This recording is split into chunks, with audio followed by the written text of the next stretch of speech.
He just walking and said, wow, big fan, big fan. And I have a question. What question? Jackie Chan, known for his larger-than-life persona and the unstoppable energy he brings to his action-packed roles, is a household name around the globe. However, in a shocking twist, Jackie embarked on an undercover social experiment that would make even the most perceptive of his fans question their assumptions. At the height of his fame, after years of conquering the silver screen and captivating millions with his acrobatic stunts and comedic timing, Jackie had a question that troubled him deeply. How would people treat me if they didn't know who I was? This thought began to nag him in ways he couldn't ignore, leading him to wonder how human nature responds when appearances are all we have to go on. What began as an innocent question quickly morphed into something more personal, something with profound implications. Jackie wanted to know if society's treatment of an individual was based solely on status and recognition, or if there was more to human interaction than surface-level judgments. He chose a high-end restaurant as the perfect testing ground, the Copper Elm in Santa Fe, New Mexico, a place known for its upscale reputation and exclusive clientele. Jackie knew that in a setting like this, where wealth and refinement were so clearly emphasized, he could test his theory to its fullest extent. The plan was simple yet daring. Jackie would disguise himself as a homeless man and see how the world reacted to him when stripped of his fame and fortune. It wasn't about tricking people into a scam. It was about understanding the true nature of society's compassion and bias. Would people see him for who he truly was, or would he be judged by the mask he wore? The transformation was meticulously planned. Jackie visited a thrift store to pick out worn second-hand clothing, selecting pieces that suggested a man down on his luck: scuffed sneakers, old jeans, a worn-out jacket. To make the disguise more effective, a makeup team helped to age his face just enough, ensuring he appeared unrecognizable. He wasn't going to flaunt his wealth or fame, nor would he draw attention to himself in any overt way. Instead, he would be the man who blended into the crowd. The man no one noticed, the man who had no identity, no recognition. The only thing left was the experiment itself, the wait, the anticipation of entering a place where he would soon find out whether kindness and respect could rise above appearances. As Jackie stood in front of the restaurant, he felt a mixture of nervousness and exhilaration. The doors of the Copper Elm swung open, and as he walked inside, he could feel the weight of the world on his shoulders. He had been to countless fancy restaurants as a famous actor, but this felt different. This was no longer the confident, recognizable Jackie Chan walking in. This was a man who had to make himself invisible to see how others treated him. Would they offer him a seat, or would he be turned away as unworthy? What happened when a figure like him, accustomed to admiration, faced the cold reality of judgment from others? This was Jackie's test, a test of humanity, empathy, and the social constructs that influence how we interact with those around us. Jackie's experiment in the upscale restaurant had just begun, but already, the stark differences between how he was treated as a disguised homeless man versus a famous figure were becoming all too clear. From the moment he entered the Copper Elm, Jackie could feel the disapproving eyes of the staff and patrons scanning him from head to toe. His secondhand clothes, the scuffed sneakers, and unkempt wig marked him as someone who didn't belong, and within seconds, the glances turned into whispers. It wasn't just that he was dressed differently, it was that people immediately made assumptions about who he was. His very presence seemed to disrupt the norm of the restaurant, and the sense of judgment in the air was tangible. Every glance felt like an evaluation of his worth, a test of whether or not he would be welcomed into the circle of people deemed worthy of respect and attention. The hostess, who had been greeting patrons with a practiced smile moments before, immediately faltered when she laid eyes on Jackie. Her hesitation was clear. She quickly glanced over at the manager, perhaps seeking reassurance or permission to turn him away. The unease in her eyes deepened, but she carried on, albeit with a shaky smile. "Can I help you?" she asked, her voice polite but strained. When Jackie calmly requested a table for one, the hostess's response was quick, almost automatic. "We're fully booked tonight." Yet, as Jackie observed the room, he could see that several tables were still unoccupied. The hostess's gaze flicked nervously to the empty chairs, but she said nothing. There was something about the way she dismissed him without even offering an explanation that stung more than if she had outright rejected him. Jackie wasn't just a man in need of a table. He was a man who, by his appearance alone, was deemed unworthy to be part of this world. His heart pounded slightly, but his resolve stayed strong. This wasn't about him being turned away. It was about seeing firsthand how easily people allowed their prejudices to control their actions. The atmosphere in the restaurant felt like a ticking clock, a countdown to what was about to happen. The manager, observing from across the room, looked poised to intervene and escort Jackie out. But then, just when Jackie was beginning to think that he would be dismissed without a chance, a voice cut through the tension. Sophia, a young server who had been watching the exchange from afar, stepped forward with a surprising offer. "I can seat him," she said, her tone firm yet warm, completely unbothered by the awkwardness hanging in the air. It wasn't the response that Jackie had expected, but it was the one he needed to hear. Sophia didn't question him or look him over with skepticism. She simply recognized his humanity and treated him with the same respect she would give any other patron. She guided him to a small table by the kitchen, an out-of-the-way spot far from the main dining area, but it was a seat nonetheless. As Jackie settled in, he couldn't help but notice the difference between Sophia's kindness and the coldness he had faced earlier. She placed the menu in front of him with a genuine smile, making sure to give him the space to feel comfortable. For Jackie, this moment wasn't just about the meal. It was about witnessing the stark contrast in how people were willing to treat someone based solely on their appearance. The patrons around him continued their conversations, but Jackie could feel their eyes shift toward him every now and then. He overheard snippets of conversation, each one like a sharp reminder of how little people understood the complexities of others. "What's he even doing here?" one person whispered. "This is going to scare off the regulars," another muttered. Their words, though spoken under their breath, reached Jackie's ears, confirming what he already knew. Appearance mattered more than anything else in a place like this. It didn't matter that he was Jackie Chan, a man who had devoted his life to inspiring others through action and kindness. To them, he was simply a dirty, scruffy figure who didn't belong. But for Jackie, this was the essence of the experiment. It wasn't about proving how important his fame was. It was about showing that society's quick judgments were more of a reflection of who they were, not who he was. It was easy to throw labels on someone you didn't know, but Jackie knew that what mattered wasn't how others saw him. It was how he saw himself in the face of their assumptions. Sophia returned to take his order, and Jackie decided on a simple bowl of soup and some bread. It was the kind of meal that didn't stand out in any way, a humble choice to match the modest appearance he had cultivated. When Sophia raised her eyebrows at his choice, Jackie simply replied, "That's all." There was no need to explain. No one could know the purpose behind his order or the significance of his presence here. Not yet. As she walked away, Jackie surveyed the room, taking in every glance, every movement, every whisper. He could feel the tension thickening in the air as more and more diners seemed to notice him. The staff, too, seemed uncomfortable in his presence. The young servers exchanged glances and whispered under their breath, but none of them came forward to offer the kind of kindness that Sophia had. This, Jackie realized, was the true nature of his experiment, the difference between those who chose empathy and those who allowed their biases to dictate their actions. As Jackie continued his meal, he observed the staff and patrons with heightened awareness. The whispers grew louder, and the atmosphere in the restaurant shifted. The judgment was no longer subtle. It was now a presence in the room, thick and suffocating. The waitstaff moved about, serving the more important guests with the air of superiority that came with their jobs. They ignored him for the most part, offering the occasional glance as if to ensure that he wasn't causing trouble. A nearby diner leaned toward their companion and muttered, "What's going on with management? Letting someone like him in here?" The words stung, but Jackie didn't let it show. It was clear now that the people in this room were treating him based on their perceptions alone.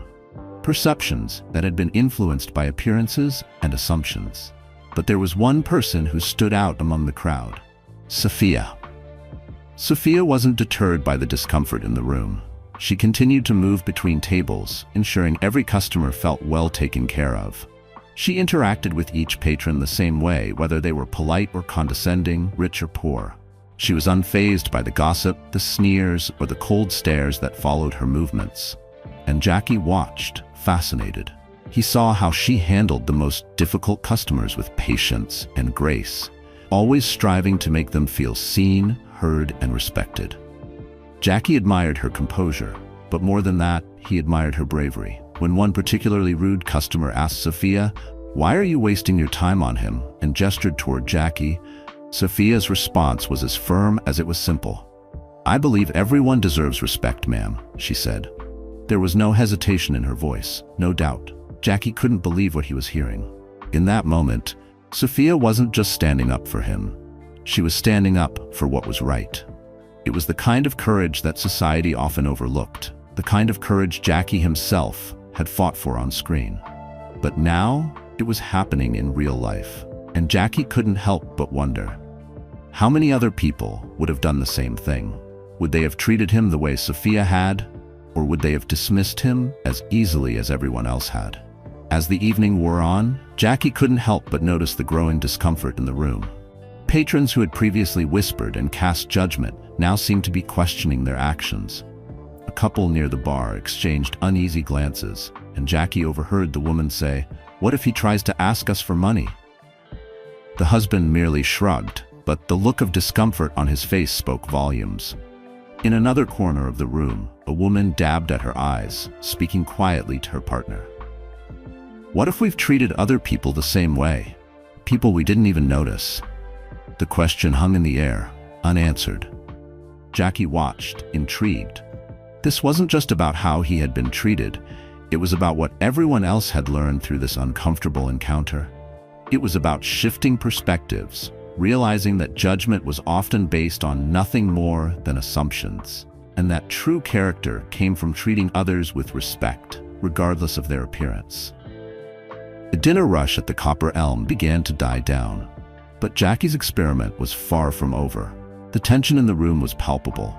As more time passed, Jackie observed the behavior of the patrons and staff with even more scrutiny. The whispers, which had started as quiet mutters of judgment, had now grown into a noticeable undercurrent of discomfort. The restaurant's high society clientele, who prided themselves on sophistication, had become more and more aware of their own bias. Jackie knew that the true purpose of his experiment was not just about his own treatment. He wanted to see if people would change when confronted with the truth of their behavior. How would the room react when the man they had looked down on was revealed to be someone they all knew? At one point, a particularly brash patron, a man who had made no effort to hide his disdain, glanced over at Jackie with a smirk, leaning in toward his companion as he muttered loud enough for everyone to hear, "What's he even doing here? I hope they kick him out soon." His words hung in the air, and Jackie felt the sting of judgment wash over him. But he was resolute. This was the moment he had been waiting for. His experiment wasn't just about showing people how cruel their assumptions could be. It was about forcing them to face the truth of their actions.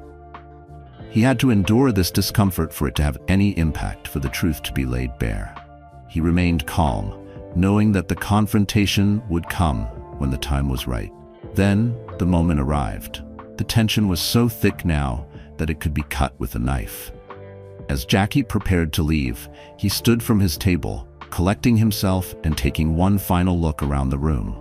He had been through the worst of it, but now it was time to make his move. Slowly, he walked toward the center of the room, his every step deliberate and measured. All eyes turned toward him, and the whispers halted. The staff, who had been doing their best to ignore him, suddenly stopped in their tracks. Sophia, who had been diligently tending to her duties, looked up and noticed his movement. There was a flicker of recognition in her eyes, but she didn't yet know the truth. The manager, who had been closely monitoring Jackie's every move, approached with a look of barely disguised impatience. "Excuse me, sir," the manager began, his voice cold and formal. "If you're finished, I'll have to ask you to leave our establishment."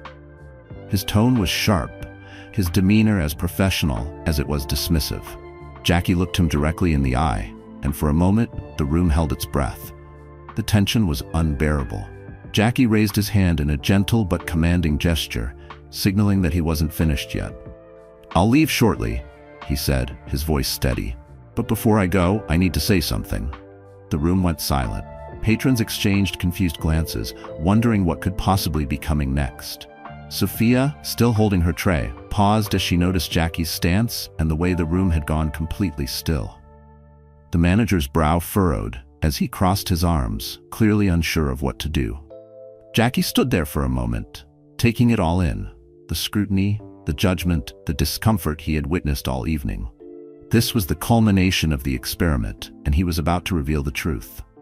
"I came here tonight," Jackie began, his voice calm yet commanding, "not as the man you know, not as Jackie Chan, but as someone you would never give a second glance to. I wanted to see how people would treat someone who, by their appearance, was deemed unworthy of respect. I wanted to test humanity, to see if kindness, empathy, and decency were still part of our society. And I saw what I expected to see. I saw disdain, I heard whispers, and I witnessed judgment, all because of how I appeared." The room was frozen. Jackie's words hung heavy in the air, settling into the minds of the diners and staff. The whispers of earlier had stopped completely, replaced with an awkward, uneasy silence. Jackie's gaze swept across the room, meeting the eyes of the patrons who had once looked at him with judgment. And then he did something that left everyone speechless.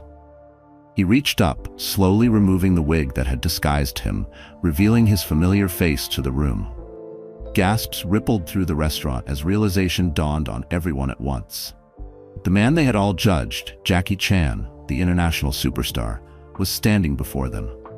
The silence that followed was deafening. Jackie allowed the recognition to sink in before speaking again. "Yes, it's me," he said, his voice steady but carrying a tone of disappointment. "I wanted to see if people would treat me differently, if they didn't know who I was, if they didn't recognize the name or the face that's been in the media for decades. And what I saw tonight wasn't just about me. It was about all of us. How quickly we're willing to judge someone based on their appearance. How quickly we disregard their humanity because they don't fit into our idea of what's acceptable." Sophia, still standing by the kitchen doors, had been watching the exchange with a mixture of awe and confusion. Jackie's words hit her hard, and as the room turned to look at her, he called her name. "Sophia," he said, gesturing for her to come forward. She hesitated at first, unsure of what to do, but then slowly she stepped forward, her eyes locked on Jackie. She had no idea what was happening, but she could feel the weight of the moment. "You," Jackie said, his gaze softening, "are the only person in this entire room who treated me with kindness. You didn't know who I was, but you chose to see me as a person. And for that, I thank you." The room, once filled with awkward silence, was now filled with a mix of guilt, admiration, and shock. Jackie turned to Sophia, handing her a small envelope, his eyes filled with sincerity. "This is for you," he said. Sophia opened the envelope cautiously, her hands trembling slightly as she unfolded the letter inside. As she read the handwritten note aloud, her voice broke. "Sophia, thank you for your kindness. Use this to follow your dreams. Whether it's culinary school, your own restaurant, or whatever you choose, the world needs more people like you."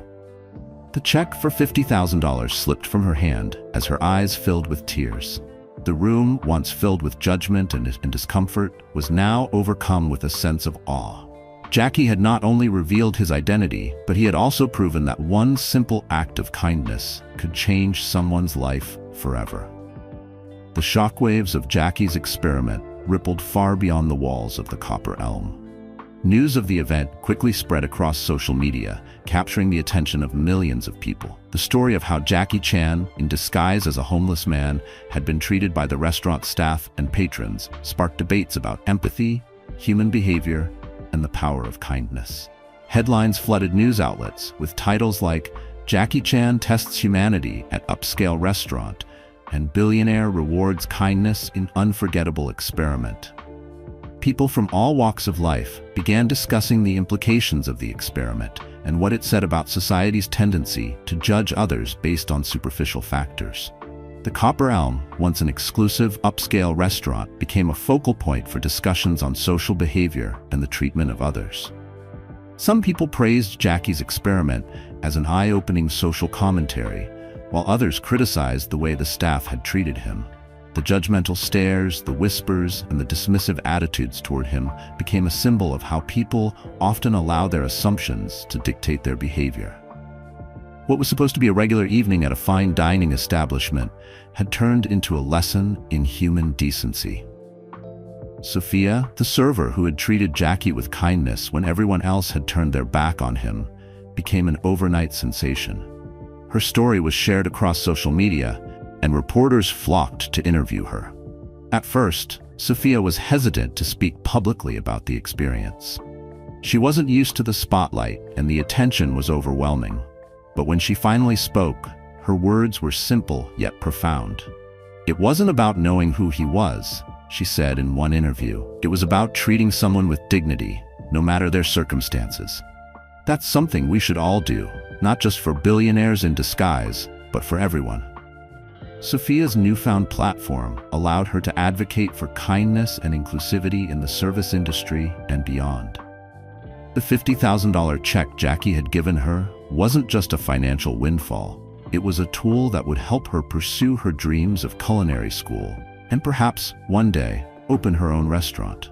But more than that, it was a reminder that one act of kindness could create a ripple effect, changing not just one person's life, but an entire community's perspective.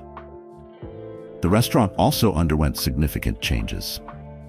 In the weeks following Jackie's experiment, the management of the Copper Elm implemented new training programs for the staff, emphasizing empathy, respect, and understanding for all guests, regardless of their appearance. The changes weren't just about public relations. They were about creating a culture that valued human connection over superficial judgments. The staff, particularly those who had initially dismissed Jackie, found themselves reevaluating their biases and behaviors. The restaurant, once a symbol of exclusivity, had now become a place of reflection and transformation. As the days passed, Sophia's life began to change in ways she never could have anticipated. The attention she received from the media was overwhelming, but it was also incredibly humbling. At first, she couldn't grasp the full scope of what had happened that evening. She had simply treated someone with kindness, a principle she had always believed in, but now it seemed like the world had noticed. The video of Jackie's experiment had gone viral, and soon interviews with Sophia were scheduled from one outlet to another. Her first few interviews were nerve-wracking. She had never been in the spotlight before, let alone at the center of a worldwide conversation about kindness and empathy. But despite her nerves, Sophia remained composed, speaking from the heart. "I didn't treat Jackie like I was doing something special," she told one reporter. "I just saw someone in need of respect. That's all. We're all human, right? And I don't think anyone deserves to be judged based on how they look." Her sincerity resonated with people, and her words sparked a movement. More and more people reached out to her, sharing their own stories about the times they had gone out of their way to show kindness to others. Some were inspired to volunteer, while others decided to challenge their own biases. Sophia's actions had ignited a fire in the hearts of those who had witnessed her courage. What had seemed like a small act of kindness in the moment had become something much bigger, something that spread across social media and beyond. Do you think society can change its approach to empathy and respect? Drop a comment below to share your insights. And if you were inspired by this story, don't forget to like, share, and subscribe for more deep dives into powerful stories like this one. Stay tuned, and remember, the world is what we make of it, one act of kindness at a time.